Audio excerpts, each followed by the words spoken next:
Hi hello నమస్తే welcome to news today. ఈ రోజు న్యూస్ టుడేలో మనతో పాటు ఉన్నారు ఒక యంగ్ యాక్టర్. వెబ్ సిరీస్ తో మొదలుపెట్టి ఇప్పుడు 70mm మీద మనల్ని అలరించబోతున్నారు రాజేష్ గారు. తన జర్నీ గురించి తన మాటలను తెలుసుకుందాం. నమస్తే రాజేష్ గారు. హాయ్ అండి. హాయ్, ఎలా ఉన్నారు? I'm fine. మీరు ఎలా ఉన్నారు? నేను చాలా బాగున్నాను. మనం మీ సినీ జర్నీకి వెళ్లే ముందు ఫ్యామిలీ గురించి కొంచెం తెలుసుకుందాం. మీ మాటల్లో ఫ్యామిలీ గురించి. డాడీ కన్స్ట్రక్టర్, అంటే ఇండిపెండెంట్ హౌస్ ని తీసుకొని కన్స్ట్రక్ట్ చేస్తారు. మమ్మీ హౌస్ వైఫ్ అండ్ నాకు ఇద్దరు బ్రదర్స్ ఉన్నారు. They are doing jobs. Okay, nice. మీ స్టడీస్ ఎక్కడ జరిగాయి?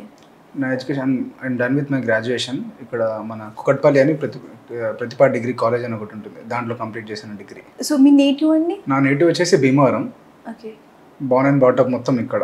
అంటే అటు ఆంధ్ర పోరడు, ఇటు తెలంగాణ పోరడు అంతే అనుకోండి. అంతే అనుకోవాలా?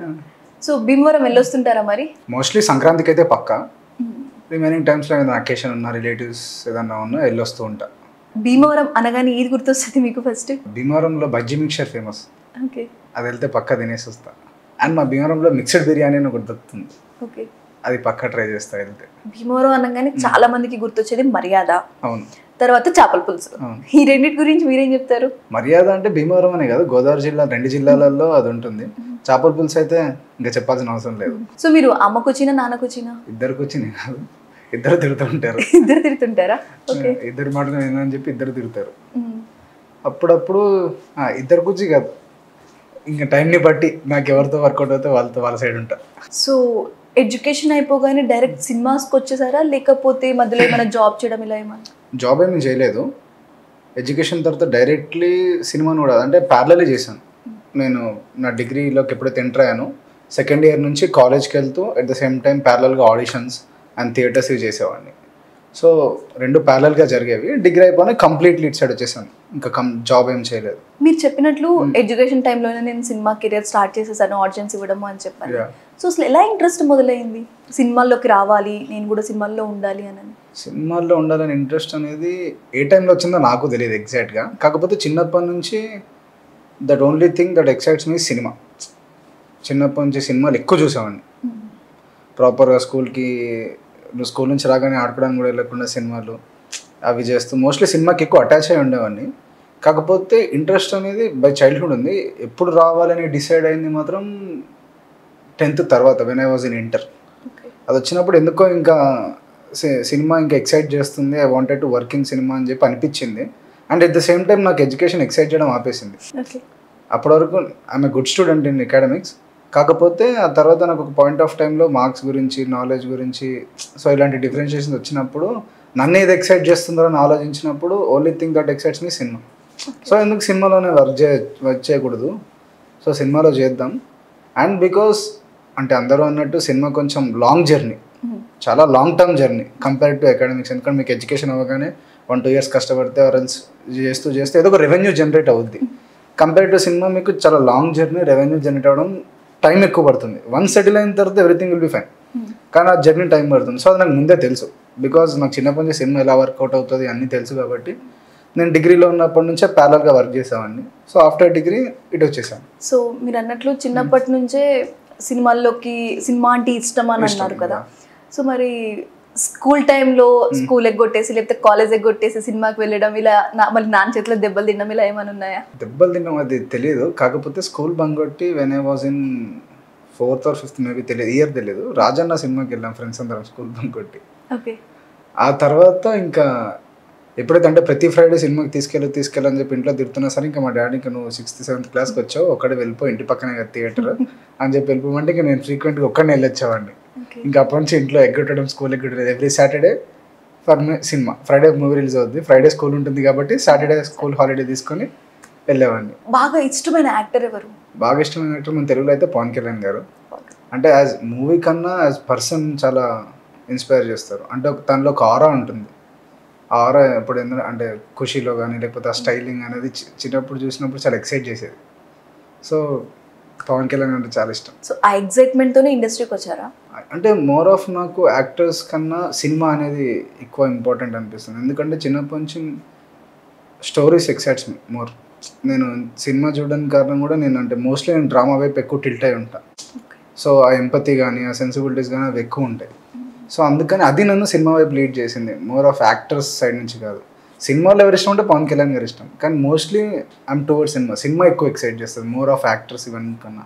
ఎందుకంటే ఒక రైట్ ఫిలిం చూసినప్పుడు ఆ ఎక్సైట్మెంట్ కానీ ఆ రోజు ఒక హైలో ఉంటా, సో అది చాలా బాగా అనిపిస్తుంది. మీరు స్టోరీ అంటే నాకు బాగా ఇష్టం అని అంటున్నారు కదా, ఎప్పుడైనా స్టోరీస్ రాయడం కానీ లేకపోతే ఏదైనా ఐడియా తోటి స్టోరీని అలా రాయడం కానీ ఏమైనా చేశారా? రాయడం అంటే I'm not that good writer, but చిన్నప్పటి నుంచి సినిమాలు చూసి ఐ కెన్ జడ్జ్ అంటే ఇది వర్కౌట్ అవుతుంది వర్కౌట్ అవ్వదు అని. సో ఆ బేసిస్ మీద ఒక ఇండిపెండెంట్ ఫిలిం రాశాను, యాక్చువల్లీ చేశాను, అది షూట్ అయిపోయి పోస్ట్ ప్రొడక్షన్లో ఉంది. ఇప్పుడు ఏదైనా మంచి యూట్యూబ్ ఛానల్లో రిలీజ్ చేయాలి వాళ్ళ పర్మిషన్ తీసుకొని, ఇంకో 1-2 monthsలో పోస్ట్ ప్రొడక్షన్ కంప్లీట్ అవుతుంది, రిలీజ్ చేస్తాం. ఆ ఇండిపెండెంట్ ఫిలిం గురించి మాకేమన్నా కొంచెం వివరాలు ఏమైనా చెప్తారా? ఇండిపెండెంట్ ఫిలిం గురించి అంటే స్లైస్ ఆఫ్ లైఫ్ కాన్సెప్ట్, చాలా చిన్న పాయింట్.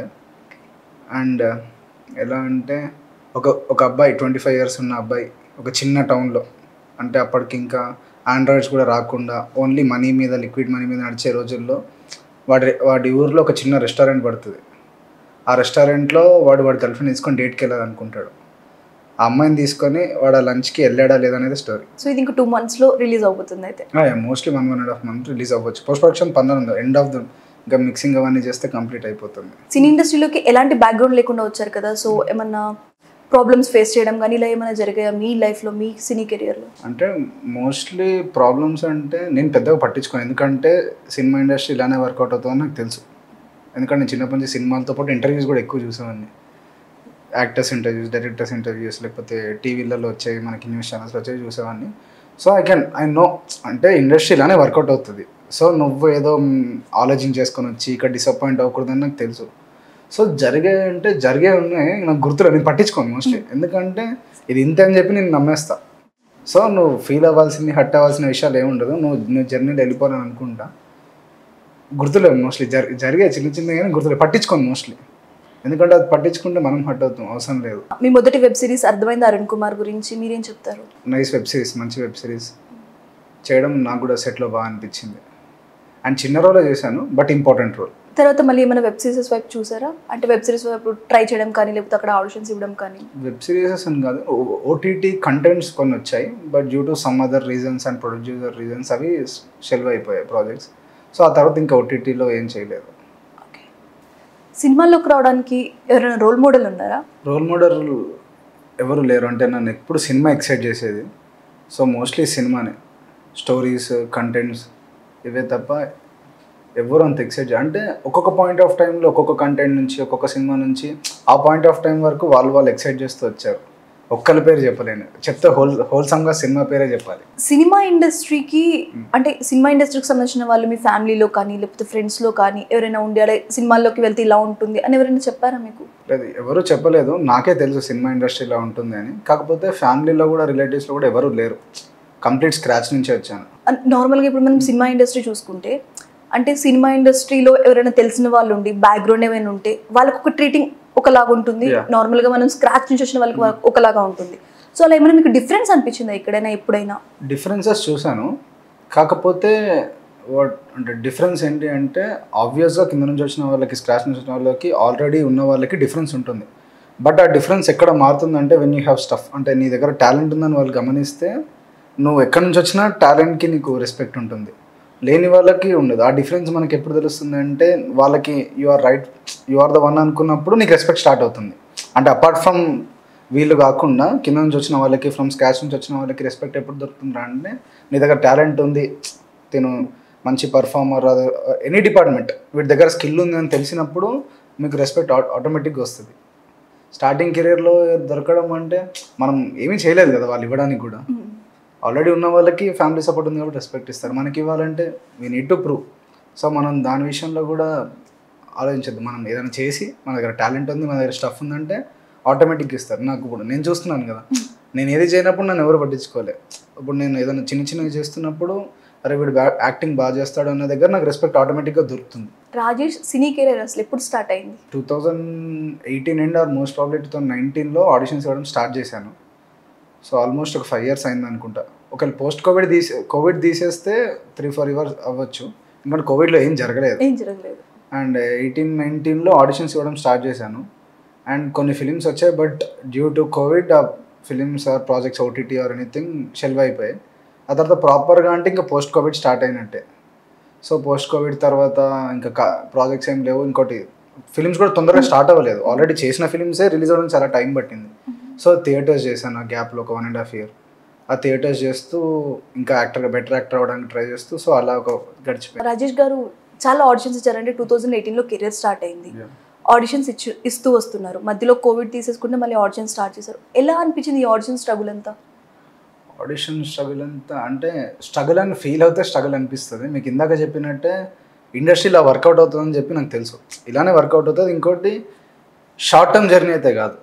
ఇండస్ట్రీ అంటే నేను ఫిలిం ఇండస్ట్రీ గురించే కాదు, పాలిటిక్స్ తీసుకున్నా, స్పోర్ట్స్ తీసుకున్నా, సినిమా తీసుకున్నా, అంటే అపార్ట్ ఫ్రమ్ ఎడ్యుకేషన్ ఏవి షార్ట్ టర్మ్లో క్రాక్ అవ్వవు. కంప్లీట్లీ మనం ఒక 5 to 10 years అనేది మనం డెడికేట్ చేయాలి. అది మనకు ముందే తెలిసి ఉండాలి. సో అది నాకు తెలుసు. అందుకే మోస్ట్లీ స్ట్రగుల్ అన్నట్టు కాకుండా జర్నీలాగా ట్రీట్ చేసుకుంటా ఎప్పుడు నేను. సో ఈ టైం ఒక పాయింట్ ఆఫ్ టైం నుంచి ఒక పాయింట్ ఆఫ్ టైం వరకు మనం ఎంత ఎన్హాన్స్ అయ్యాం, వాళ్ళతో ఎంత గ్రో అయ్యాం, ఇలా చూసుకోవాలి తప్ప స్ట్రగుల్లాగా ఎప్పుడు తీసుకొని. కాకపోతే ఇప్పుడు ఎంత తీసుకున్నా సరే లో ఫేజ్ అవ్వాలి, ఏంటి వర్కౌట్ అవ్వట్లేదు, ఎన్ని ఇవ్వాలి అది ఇది అని చెప్పి అనిపిస్తూ ఉంటుంది. సో అలా అనిపించినప్పుడు అలా వెళ్తూ ఉంటుంది. అండ్ ఆడిషన్స్ వచ్చేసరికి మనం డైలీ వెళ్తాం, ఇస్తాం, వాళ్ళు మళ్ళీ గెట్ బ్యాక్ టు అంటారు. అంటే ఇంకొకటి ఏంటి అంటే ఒక్క డెసిషన్ మీద వర్కౌట్ అయ్యేది కాదు యాక్టర్స్ జాబ్ అనేది. ఎందుకంటే ఇప్పుడు మనకు ఒక క్యారెక్టర్ చూసుకున్నప్పుడు, కంటెంట్ చూసుకున్నప్పుడు మల్టిపుల్ ఫ్యాక్టర్స్ పైన డిపెండ్ అయి ఉంటుంది. ఒక్కరి జడ్జ్మెంట్తో అయ్యేది కూడా కాదు. ఇప్పుడు అసోసియేట్ ఆడిషన్ తీసుకున్న తర్వాత అరే చాలా బాగుంది అని చెప్పి డైరెక్టర్ దగ్గర తీసుకెళ్తారు. కానీ డైరెక్టర్ చాలా బాగా చేశాడు యాక్టర్, కాకపోతే నాకు ఈ రోల్కి ఫిట్ అయినవారు అంటే. సో మోర్ ఆఫ్ టాలెంట్ ఇవన్నిట్ల కన్నా మనకి క్యారెక్టర్కి సూటబుల్ అవుతామా లేదని కూడా ఉంటాయి. అలా ఒక దగ్గర క్యారెక్టర్ వస్తుంది, ఒక దగ్గర మన అపీరెన్స్ వస్తుంది, ఒక దగ్గర పర్ఫార్మెన్స్ ఉంటుంది. ఒక్కొక్కసారి అరే ఎక్స్ప్రెషన్స్ బాగున్నాయి కానీ ఈ మాడ్యులేషన్ వర్కౌట్ అవ్వదు అనుకుంటారు, ఈ స్లాంగ్ వర్కౌట్ అవ్వదు అనుకుంటారు. ఇప్పుడు ఏదైనా ఆడిషన్స్ జరుగుతాయి, ఇప్పుడు నేను తెలంగాణ మాట్లాడుతున్నాను, నాకు ఏదన్నా నెల్లూరు కడపను ఇస్తే నేను చేయలేను. సో ఆ క్రైటీరియాలో కూడా పోద్ది. సో 100 reasons ఉంటుంది. అది మనకు తెలిసి ఉండాలి. తెలియకపోతే మనం అరే ఆడిషన్ ఇచ్చాను రావట్లేదు అనుకుంటాం. సో అవన్నీ మనకు తెలిసి ఉంటే స్ట్రగుల్లాగా ఫీల్ అవ్వం. ఎందుకంటే ఎలా వర్క్ అవుతుందో మనకు తెలుసు. సో మనం జస్ట్ ప్రిపేర్ అయి ఉండాలి.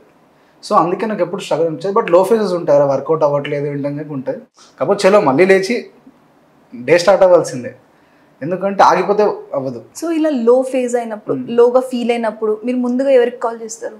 అంటే లైక్ ఎవరితో మాట్లాడడం కానీ, లేకపోతే ఏం చేస్తారు అంత లో ఫేజ్లో ఉన్నప్పుడు? ఏది చేయను, కామ్గా ప్రశాంతంగా ఫ్రెండ్స్తో తిరుగుతా. అలా తిరుగుతూ ఉంటా, కామ్గా సినిమాలు కూడా చూడను, కంప్లీట్లీ ఫ్రెండ్స్తో చిల్ అవుతా. అలా కామ్గా ఏదైనా వైబ్ అవుతా. లేకపోతే కుదిరితే షార్ట్ టర్మ్ ట్రిప్ లాగా ఏదైనా సెట్ చేసుకొని ఒక 1-2 weeksలో సెట్ అయిపోద్ది బ్రెయిన్ అంతా. ఇన్ని ఆడిషన్స్ ఇస్తున్నప్పుడు అరే మనకొద్దు వచ్చేసేయి, మనం ఏదైనా వేరే కెరీర్ చూసుకుందాం అని ఇంట్లో నుంచి ఎప్పుడైనా స్ట్రెస్ అలా రావడం కానీ అలా జరిగిందా? అంటే ఆబ్వియస్గా ఉంటుంది. ఎందుకు అంటే అన్సర్టన్ ఫీల్ ఇది. అంటే మనకి ఒక ప్రాపర్గా సస్టైన్ అవుతాం, మనకి ఒక పొజిషన్ దొరుకుద్ది, ఆర్ ఎల్స్ ఇక్కడ ఫిక్స్డ్గా మనం నిలబడవచ్చు అనేంత గ్యారంటీ లేదు. మనం వాళ్ళ పేరెంట్స్ని అనడం కూడా తప్పేం కాదు, వాళ్ళు చెప్పేది కరెక్టే. కాకపోతే నాకు అనిపించలేదు అంటే ఎప్పుడు అనిపించలేదు. ఎందుకంటే నాకు ఎవ్రీ పాయింట్ ఆఫ్ స్టేజ్లో నేను ఎక్కి తిరిగి చూసుకున్నప్పుడు నేను ఒక్కొక్క స్టెప్ నేను గ్రో అవుతూనే వచ్చాను. ఒక దగ్గర స్టేబుల్ ఒక పాయింట్లో నేను ఆగిపోలేదు. అండ్ నాకు గ్రోత్ లేకుండా కనిపించలేదు. నాకు ఎవ్రీ 6-7 months ఆర్ ఎవ్రీ 1 yearకి నాకు గ్రోత్ కనిపిస్తుంది. అంటే లైఫ్ కూడా నాకు ఎవ్రీ 6 monthsకి 1 yearకి ఒక హోప్ ఇస్తుంది, అరే క్రాక్ అవుతావు చెయ్యి అని చెప్పి. సో లో ఫేసెస్లో అనిపిస్తుంది, వెళ్ళిపోదామని అనిపించదు. ఒకవేళ ఇది కాకుండా ఇంకోటి చేస్తుంటే ఏంటి అని థాట్ వస్తుంది, ఆబ్వియస్గా వస్తుంది, అందరూ మనుషులమే కాబట్టి. సో వస్తూ ఉంటుంది. బట్ నేను కట్ చేసేస్తాను నాకు, ఎందుకంటే వర్కౌట్ అవుతుంది. సో నేను ఇంకోటి స్ట్రాంగ్గా నమ్మాను, నాకు ఇది కావాలి అని చెప్పి. ఇంట్లో ఆబ్వియస్ వస్తుంది ప్రతిసారి, వచ్చిన ప్రతిసారి బై గాడ్స్ గ్రేస్ నాకు కూడా ఇంట్లో టాపిక్ వచ్చే ప్రతిసారి ఏదో ఒక ప్రాజెక్ట్ చేసేసరికి ఇప్పుడు ఒక 1 year బ్యాక్ అర్థమైంది అరుణ్ కుమార్ చేశా. సో ఇంట్లో వల్ల వస్తుంది ఏదో ఒకటి. ఇంకో 6-7 monthsలో ఇప్పుడు నాకు ఇంకో ప్రాజెక్ట్ చేస్తున్నా. సో ఓకే వీడికి వర్కౌట్ అవుతుంది అని చెప్పి వాళ్ళు కూడా హోప్ వస్తుంది. కాబట్టి ఎప్పుడైనా లాంగ్ గ్యాప్ వచ్చినప్పుడు అంటారు ఏంటి వర్కౌట్ అవ్వట్లేదు, ఖాళీగానే ఉంటున్నావు రోజు ఏంటి అని. సో అలాంటప్పుడు కాకుండా రిమైనింగ్ టైంలో ఆల్ ఫైన్. అర్థమైంది అరుణ్ కుమార్ ఆడిషన్స్ ఎవరికి ఇచ్చారు, ఎలా సెలెక్ట్ అయ్యారు అంటే ఒకరోజు ర్యాండమ్గా ఒక ఫ్రెండ్ కాస్టింగ్ కాల్ పంపించారు, ఇలా రిక్వైర్మెంట్ జరుగుతుంది ఆడిషన్ వెళ్ళు అంటే. అప్పటికే ఇంకా నేను ఆడిషన్స్ వర్కౌట్ అవ్వట్లేదు, ఓన్లీ అంటే ప్రాపర్ ఆడిషన్స్ వాళ్ళకి పక్కా రిక్వైర్మెంట్ ఉందంటేనే వెళ్దాం అన్నట్టు ఉండే. ఇంకా రోజు నేను అక్కడే నియర్ బై ఆడిషన్ పక్కనే ఉన్నా కదా, ర్యాండమ్గా ఇచ్చేసి వెళ్ళిపోదామని చెప్పి వెళ్ళి ర్యాండమ్గా ఆడిషన్ ఇచ్చా. అసోసియేట్ తీసుకున్న తర్వాత తను ఓకే మేము గెట్ బ్యాక్ టు అంటే సరేలే ఎన్ని చూసాం సర్లే లైట్ ఇచ్చేసాం కదా అనుకొని చెప్పి యాక్చువల్లీ దానికి 20 సెకండ్సే తీసుకున్నారు ఆడిషన్. ఓకే 20 సెకండ్స్లో ఇచ్చి వెళ్ళిపోయింది అన్నారు. 20 సెకండ్స్లో ఏమి ఇస్తాం అంటే అప్పటి వరకు నార్మల్గా ఆడిషన్ కూడా నేను స్టార్ట్ చేసినప్పుడు 2 minutes ఉండేది, తర్వాత 1.5 minutes అయింది. సో అప్పుడు 1 minute ఇంకా ఎవరి ఫ్లెక్సిబిలిటీని బట్టి బేసిక్ అయితే 1 minute 1.5 minutes అంతకుమించి ఆన్సర్ తీసుకున్నాను. 20 సెకండ్స్లో ఏమి ఇస్తాం అనుకున్నాం. కాకపోతే తర్వాత ఒక 3 days తర్వాత కాల్ వచ్చింది, ఒకసారి ఆఫీస్కి రండి అని. వెళ్తే మళ్ళీ ఒక సీన్ పేపర్ ఇచ్చి ఒక మల్టిపుల్ ఆడిషన్స్ తీసుకున్నారు. తర్వాత డైరెక్టర్ చూసారు, వాళ్ళకి నచ్చిన తర్వాత అలా సెలెక్ట్ అయ్యి ఆడిషన్ త్రూనే వచ్చింది. ర్యాండమ్గా ఫ్రెండ్ పంపించిన కాస్టింగ్ కాల్ వల్ల వర్కౌట్ అయింది. సో ఇప్పుడు 70mm నటించిపోతున్నారని విన్నాం, ఏ సినిమా ఏంటి ఆ వివరాలు? గర్ల్ ఫ్రెండ్ అని చెప్పి రష్మిక మందన గారిది, డైరెక్టర్ రాహుల్ రవీంద్రన్ గారు. అందులో చేస్తున్నాను, దీక్షిత్ శెట్టి ఫ్రెండ్ రోల్ చేస్తున్నాను, హీరో ఫ్రెండ్ రోల్ చేస్తున్నాను. ఈ ఆడిషన్ ఎలా ఇచ్చారు? ఈ ఆడిషన్ వచ్చేసి అంటే ఈ గర్ల్ ఫ్రెండ్ ఫిలింలో వర్క్ చేస్తున్న ఏడి మా ఫ్రెండ్కి తెలుసు. అయితే వాళ్ళకి ఏదో డిస్కషన్ వచ్చినప్పుడు రిక్వైర్మెంట్ ఉంది, యాక్టర్స్ కావాలి అనుకున్నప్పుడు అందరిలానే ప్రొఫైల్ షేర్ చేయి, ఒకవేళ సూటబుల్ అయితే చెప్పండి అన్నట్టు అడిగాను. వాళ్ళకి నా age criteria college students roles టైప్లోనే కావాలి. సో కావాలి అనుకున్నప్పుడు వాళ్ళు సూట్ అవుతావు వచ్చి ఆడిషన్ ఇవ్వు అని చెప్పి పిలిచారు.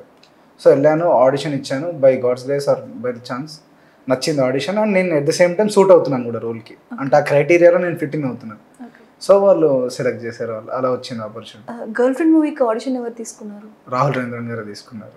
ఓకే, అది చాలా హెల్ప్ అయింది యాక్చువల్లీ. ఎందుకంటే రాహుల్ అంటే ఎప్పుడైనా అంటే ఇప్పుడు ఆడిషన్ ప్రాసెస్ లేయర్గా ఉంటుంది. ఇప్పుడు ఒక అసోసియేట్ ఆడిషన్ తీసుకొని మళ్ళీ డైరెక్టర్ దగ్గరికి వెళ్ళి డైరెక్టర్ చూసి ఇవన్నిట్ల కన్నా డైరెక్ట్గా ఆడిషన్ తీసుకున్నప్పుడు చాలా హెల్ప్ అవుద్ది. ఎందుకు అంటే ఇప్పుడు మన ఒక అసోసియేట్కి ఏ క్రైటీరియాలో ఇప్పుడు ఒక ఎక్స్ అనే రోల్కి తీసుకుంటున్నాడంటే ఆడిషన్, వాడు ఎక్స్ అనే రోల్ గురించి ఆలోచిస్తాడు. అరే ఇక్కడ సరిపోతుంది, ఈ రోల్కి ఫిట్ ఇన్ అవుతాడో లేదా అని చూస్తారు. వేరే డైరెక్టర్ తీసుకుంటే డైరెక్టర్ సార్కి అన్నీ తెలుసుంటాయి, తన ఫిలిం గురించి అన్నీ తెలుసుంటాయి. ఇక్కడ ఒకవేళ ఈ క్యారెక్టర్కి సూట్ అవ్వకపోతే అరే బాగుంది అంటే ఈ బాడీ లాంగ్వేజ్ ఆర్ఎల్స్ ఈ పర్ఫార్మెన్స్ ఈ క్యారెక్టర్ కూడా సూట్ అవ్వచ్చేమో అని చెప్పి అది ఉంటుంది. ఆర్ఎల్స్ ఇవన్నీ పక్కన పెట్టినా రియాక్షన్ ఇమీడియట్ ఉంటుంది. ఆడిషన్ అవ్వగానే అవుతుందా అవ్వదా అని చెప్పి నీకు తెలిసిపోద్ది డైరెక్టర్ని చూసినప్పుడు, ఎందుకంటే కొన్నిసార్లు చెప్పేస్తాడు అవ్వదు అని చెప్పి. అదే వేరే అసోసియేట్లు కానీ ఏడీస్ కానీ తీసుకుంటే ఏమవుతుందంటే వాళ్ళు చూపించి మనకి రిప్లై ఇవ్వడానికి చాలా టైం పడుతుంది. డైరెక్టర్ తీసుకుంటే మనకి ఇమీడియట్ రియాక్షన్ ఉంటుంది. సో అలా హెల్ప్ అవుతుంది డైరెక్టర్స్ ఆడిషన్స్ తీసుకుంటే. గర్ల్ ఫ్రెండ్ మూవీకి రాహుల్ రవీంద్ర గారు డైరెక్టర్, సో ఆయనే ఆడిషన్ తీసుకున్నారు మిమ్మల్ని డైరెక్టర్. ఎలా అనిపించింది మీకు? చాలా బాగుంది, ఎందుకంటే యూజువల్గా డైరెక్టర్స్ ఆడిషన్స్ తీసుకోరు, సార్ కూర్చొని తీసుకోవడం చాలా హెల్ప్ అయింది. ఇంకోటి సార్ క్లీన్గా సీన్ ఎక్స్ప్లెయిన్ చేసి ఇది పర్ఫామ్ చేయండి అని చెప్పారు. అండ్ సార్ చాలా క్లీన్గా చూస్తారు, ఇలానే కూర్చొని చూసి తీసుకున్నారు, ఆడిషన్ ప్రాపర్గా తీసుకున్నారు. సో బాగా అనిపించింది, ఎందుకంటే డైరెక్టర్స్ తీసుకున్నప్పుడు మనకి ఫ్లెక్సిబుల్గా ఉంటుంది, ప్రాపర్గా కన్వే అవుతుంది, అండ్ మనకు రియాక్షన్ ఇమీడియట్ ఉంటుంది ఇందాక చెప్పినట్టే. సో అది చాలా బాగుంటుంది. అండ్ సార్ చాలా కూల్ ఉంటారు, యాక్టర్స్ని బాగా ట్రీట్ చేస్తారు. సో ఆ కంఫర్టబుల్ దొరికింది కాబట్టి అనిపించింది. మామూలుగా అయితే డైరెక్టర్స్ ముందు ఆడిషన్ ఇవ్వాలంటే కొంచెం నర్వస్ అవుతాం, కాకపోతే వేరే సార్ చాలా కంఫర్టబుల్ చేస్తారు ఇలాగానే. సో అది హెల్ప్ అయింది. రాహుల్ రవీంద్ర గారు డైరెక్టర్గా సెట్స్లో ఎలా ఉంటారు మీతోటి? చాలా జోవియల్గా ఉంటారు, చాలా ఫ్రెండ్లీ. అంటే సెట్స్లోకి వెళ్తే మనకు ఒక డైరెక్టర్లా కాకుండా ఫ్రెండ్లానే ఉంటారు. షూట్కి అంటే రాహుల్ రవీంద్రన్ గారు సెట్కి వెళ్ళాలి అంటే మోర్ ఆఫ్ షూట్కి వెళ్ళినట్టు కాకుండా కాలేజ్కి వెళ్ళొచ్చినట్టు ఉంటుంది, అంత ఫ్రెండ్లీ ఉంటారు. అంటే అంటే ఎవ్రీ పర్సన్ అంటే అందరు నార్మల్, ఆయన ఏ గ్రేట్ హ్యూమన్ బీయింగ్ అయినా. అంటే ప్రతి ఒక్కరికి సెట్లో ప్రొడక్షన్ బాయ్ నుంచి యాక్టర్, ఇప్పుడు మాకు కానీ ఎవరికైనా సరే ఈక్వల్ రెస్పెక్ట్ ఉంటుంది. అంటే ఇప్పుడు అప్కమింగ్ యాక్టర్స్ మాలాంటి వాళ్ళకి అంత రెస్పెక్ట్ ఇవ్వాల్సిన అవసరం లేదు, జస్ట్ నార్మల్గా ట్రీట్ చేస్తే సరిపోద్ది. వర్క్ యాక్టర్గా డైరెక్టర్గా ట్రీట్ చేస్తారు, కాకపోతే సార్ ఒక యాక్టర్కి మించి ఒక హ్యూమన్ బీయింగ్గా రెస్పెక్ట్ ఇస్తారు. డైలీ రావడంతో మేము ముందే సార్తో మమ్మల్ని విజ్ చేసేస్తారు, గుడ్ మార్నింగ్ హాయ్ బ్రో అని.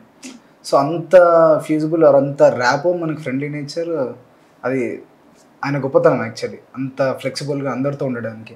ఆయన చాలా కూల్గా ఉంటారు, వర్క్ ప్రెషర్ ఏదున్నా సరే తెలుసు, ఎంతవరకు కావాలో చాలా ఆన్ పాయింట్ ఉంటారు. సో ఏదేం కావాలని చెప్పి ఆయనకు తెలుసు, సో స్ట్రెస్ ఉండదు. ఇంకోటి ఒకళ్ళు ఉన్నా సరే పక్కకి వెళ్ళి సెట్ చేసుకుని వచ్చేస్తారు, అందరినీ చాలా ఫ్రెండ్లీగా ట్రీట్ చేస్తారు. హీరో దీక్షిత్ గారితో మీ ఎక్స్పీరియన్స్ ఈ గర్ల్ ఫ్రెండ్ మూవీలో? దీక్షిత్ గారు కూడా అంటే హీస్ హార్డ్ వర్కింగ్ పర్సన్. ఎందుకు అంటే సార్ కన్నడ ఇండస్ట్రీ నుంచి వచ్చారు, అండ్ సార్ తెలుగు కాదు కన్నడ. సో తెలుగు డైలాగ్స్ కూడా, తెలుగు సీన్స్ కూడా చాలా ఫ్లూయెంట్గా కొడతారు. అంటే చాలా వర్క్ చేస్తారు, అంటే నేను తెలుగు కూడా ఫ్లూయెంట్గా రావాలి, డైలాగ్స్ పోవద్దు అని చెప్పి చాలా వర్క్ చేస్తారు. మేము అనుకుంటాం ఒక కన్నడ యాక్టర్ అయ్యి ఉండి తెలుగు ఇంత ఫ్లెక్సిబుల్గా ఆన్ పాయింట్ చెప్తున్నారు అని. సో సార్ దాని గురించి అందరితో కూర్చొని వర్క్ చేయడం మాకు తెలుసు. అంటే రోజు షూట్ అయిపోయిన తర్వాత ఎంత వర్క్ చేస్తారో మనకు కనిపిస్తుంది ముందే.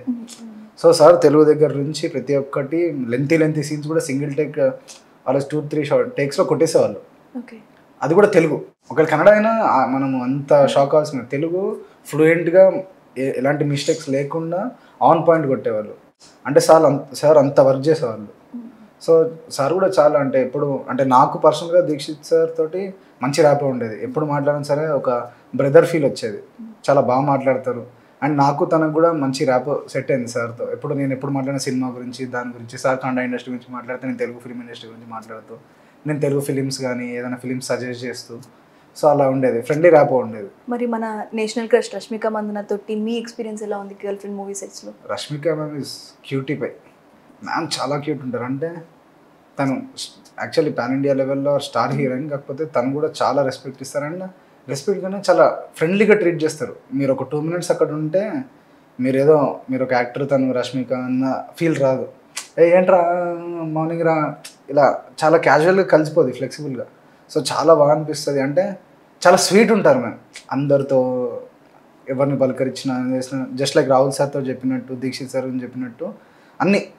అంటే actually it's a beautiful set. అందరూ మంచి వాళ్ళే. అంటే అందరూ గ్రేట్ పీపుల్. రాహుల్ సార్ కానీ, దీక్షిత్ సార్ కానీ, లేకపోతే రష్మిక మ్యామ్ కానీ చాలా క్యూట్ ఉంటారు. చాలా అంటే ఎలా అంటే ఆడుతూ పాడుతూ జరిగిపోయేది. ఎక్కడప్పుడు మరి నేను పెద్ద స్టార్ హీరోయిన్ రష్మిక మ్యామ్తో ఉండేది, రారా అంటది. సో ఇంత క్యూట్గా జరిగిపోయేది. గర్ల్ ఫ్రెండ్ మూవీ గురించి మాకేమైనా వివరాలు ఏమైనా చెప్తారా? లేదు, ఇంకా షూట్ జరుగుతుంది కాబట్టి మనం రివీల్ చేయలేం. కాకపోతే మంచి ఫిలిం. ఎలా అయితే రాహుల్ సార్ది ప్రీవియస్ ఫిలిం చీలాసా ఉందో, ఇది కూడా అలాంటి మంచి ఫిలిం. అండ్ అందరూ రిలేట్ అవ్వగలిగే స్టోరీ. అండ్ చాలా మంచి ఫిలిం. ఒక గ్రేట్ ఫిలిం చూస్తారు తప్పకుండా. గర్ల్ ఫ్రెండ్ మూవీ షూట్ అయిపోయింది. ఇప్పుడు మళ్ళీ ఇంకేమైనా మూవీస్కి ఆడిషన్స్ ఇవ్వడం కానీ, లేకపోతే ఏమైనా ప్రాజెక్ట్స్ ఉన్నాయా మీ చేతిలో? ఒక 2 ప్రాజెక్ట్స్ లాక్ అయి ఉన్నాయి, ఫిలిమ్సే. కాకపోతే అవి ఇంకా బయటికి అనౌన్స్ చేయలేదు కాబట్టి చెప్పలేము. సో అవి ఇంకా మోస్ట్లీ ఇయర్లో స్టార్ట్ అవుతాయి. ఇంకో 2-3 monthsలో స్టార్ట్ అవ్వచ్చు. అవి స్టార్ట్ అవుతే ఆ 2 ఫిలిమ్స్ ఉన్నాయి. మళ్ళీ ఛాన్స్ వస్తే రాహుల్ రవీంద్ర గారి డైరెక్షన్లో వర్క్ చేస్తారా? ఆబ్వియస్గా.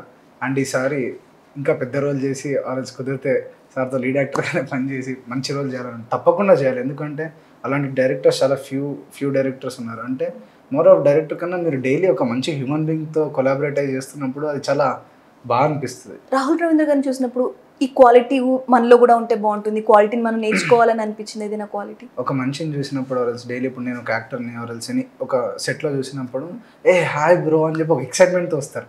డైలీ నేను 45 days అంటే నేను వర్క్ చేసిన అన్ని డేస్లో ఎవ్రీడే ఎక్సైట్మెంట్, ఆ ఎనర్జీ ఉండేది. సో ఆ క్వాలిటీ నేర్చుకుంటే పీపుల్ని గ్రీట్ చేసినప్పుడు అంత ఎనర్జీగా, అంత ఎక్సైటెడ్గా గ్రీట్ చేస్తే అవతల వాళ్ళకి చాలా బాగా అనిపిస్తుంది. They feel so special. So అది నేర్చుకోవాలని ఉంటుంది సార్ దగ్గర నుంచి. మీరు ఇందాక చెప్పారు నేను పవన్ కళ్యాణ్ ఫ్యాన్, పవన్ కళ్యాణ్ గారు అంటే ఇష్టము అని చెప్పని.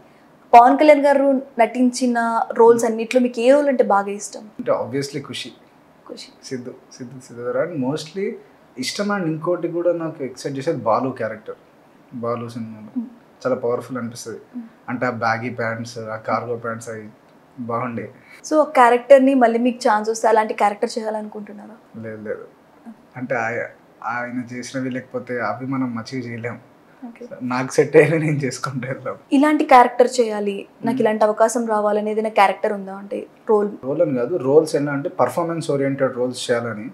అండ్ కొన్ని క్యారెక్టర్స్ ఉంటాయి. ఎలా అంటే క్యారెక్టర్స్లో ఒక సైక్ ఉంటుంది, ఒకటి అచీవ్ చేయడానికి ఆర్ఎల్స్ ఒక మోటివ్ అనుకున్నది ఎట్ ఎనీ కాస్ట్ వాళ్ళు అది అచీవ్ చేయడానికి. ఇప్పుడు ఎలా అంటే ఇప్పుడు యానిమల్లో రణబీర్ కపూర్ క్యారెక్టర్ అయినా, లేకపోతే బిజినెస్ మ్యాన్లో మహేష్ బాబు గారి క్యారెక్టర్ అయినా, కొన్ని ఫిలిమ్స్ ఉంటాయి. ఇలా ఇప్పుడు సెల్వరాఘవన్ ఫిలిమ్స్ ఉంటాయి. ఇప్పుడు 7G Brindavan colonies, mister Karthik ఆర్ఎల్స్ పుదుపెట్టాయి, ఇలాంటి కొన్ని సినిమాలు ఉంటాయి. అందులో ఆ లీడ్ యాక్టర్కి ఒక సైక్ ఉంటుంది. అంటే నేను ఇది అచీవ్ చేయాలి అని చెప్పి ఒక సైక్ ఉంటుంది. ఆ సైక్ తోటి వాళ్ళు ఆ పాయింట్ని ఆర్ఎల్స్ ఆ మోటివ్ని అచీవ్ చేయడానికి ఎంత దూరమైనా వెళ్తారు. సో అలాంటి రోల్స్ అంటే performance oriented and character oriented roles చేయాలని. ఎవరి దర్శకత్వంలో సినిమా చేయాలనుకుంటున్నారంటే ఈ డైరెక్టర్ తోటి నేను సినిమా చేయాలి, ఖచ్చితంగా చేయాలి నేను నా కెరియర్లో? అందరు డైరెక్టర్లతో చేయాలి ఆబ్వియస్. ఎందుకంటే నేను చిన్నప్పటి నుంచి ఇన్ని సినిమాలు అంటే నేను not only Telugu cinema, all India films చూస్తూ ఉంటాను. అన్ని తెలుగు, మలయాళం, కన్నడ, హిందీ. సో నాకంటే ప్రాపర్గా అంటే డైరెక్టర్స్ అందరితో వర్క్ చేయాలని ఉంటుంది. కాకపోతే ఎక్కడో కొంచెం అయితే పూరి గారి డైరెక్షన్లో చేయాలని ఉంటుంది. చిన్నప్పటి నుంచి ఆయన ఫిలిమ్స్ బాగా ఎక్సైట్ చేసేది పూరి గారి. సో ఆయనతో అంటే అందరితో చేయాలని ఉంటుంది, కొంచెం ఎక్కడో పూరితో చేయాలని ఉంటుంది. మరి హీరో గారితో అంటే హీరో గారి పక్కన నాకు ఈ రోల్ కావాలి, ఈ హీరోతో నేను వర్క్ చేయాలి, నాకు ఈ సినిమా రావాలి అవకాశం? ఆబ్వియస్గా లెజెండ్స్ చిరంజీవి గారు అండ్ రజనీకాంత్ గారు, కమల్ హాసన్ గారు, అమితాబ్ గారు, వీళ్ళతో ఒకసారైనా స్క్రీన్ షేర్ చేసుకోవాలని ఉంటుంది. ఓకే. అండ్ వీళ్ళు ఉండేవాళ్ళు నాకు, అంటే ధర్మవరపు సుబ్బారావు గారు కానీ, కోట శ్రీనివాసరావు గారు కానీ, వీళ్ళతో షేర్ చేసుకోవాలని ఉండేది. కాకపోతే నేను ఆ పొజిషన్కి వెళ్ళేలోపు వాళ్ళు ఇంకా యాక్టింగ్ క్విట్ చేస్తారు. సో కెరీర్ సాఫీగా సాగుతుంది. సో ఫ్యూచర్ని ఎలా ఎస్టాబ్లిష్ చేసుకోవాలనుకుంటున్నారు? అంటే మంచి రోల్స్ ప్రస్తుతానికి అయితే మంచి రోల్స్ చేస్తూ ప్రాపర్గా మంచి ఫిలిమ్స్లో చేస్తూ ఎలా ఉంది.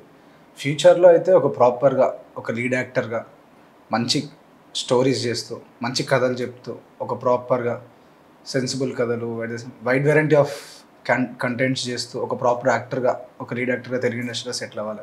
యాక్టింగే కాకుండా అంటే మీరు ఆల్రెడీ ఇండిపెండెంట్ ఫిల్మ్ కోసం రాశారు అన్నారు కదా, సో యాక్టింగే కాకుండా ఇంకేమైనా కెరియర్లో అంటే ఇండస్ట్రీలోనే ఇంకేమైనా కెరియర్ ఎంచుకోవాలనుకుంటున్నారా? లేదు లేదు, కంప్లీట్లీ ఇంటూ యాక్టింగ్ ఒకటే.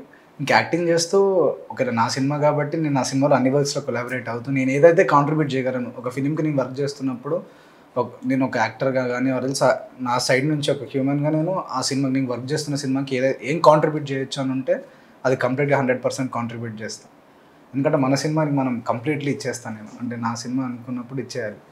సో అలా నా సైడ్ నుంచి అపార్ట్ ఫ్రమ్ యాక్టింగ్ ఏది కావాలన్నా సరే కంప్లీట్లీ ఇచ్చేస్తాను. రాజేష్ ఒకవేళ సినిమాల్లోకి వచ్చి యాక్టర్ అయిపోయారు, ఒకవేళ సినిమాల్లోకి రాకుండా ఉండుంటే ఏమయ్యేవాళ్ళు? సినిమాలో ఏదో చేసేవాడిని. మొత్తానికి రాజేష్ అంటే సినిమా, సినిమా అంటే రాజేష్. ఎగ్జాక్ట్లీ. ఇండస్ట్రీలో మరిన్ని అవకాశాలు అందిపుచ్చుకొని గొప్ప స్థానానికి ఎదగాలని, మీకంటూ ఒక ప్రత్యేక స్థానం ఉండాలని కోరుకుంటూ న్యూస్ టుడే తరఫున మేమందరం ఆశిస్తున్నాం. థ్యాంక్ యూ రాజేష్ గారు. Thank you.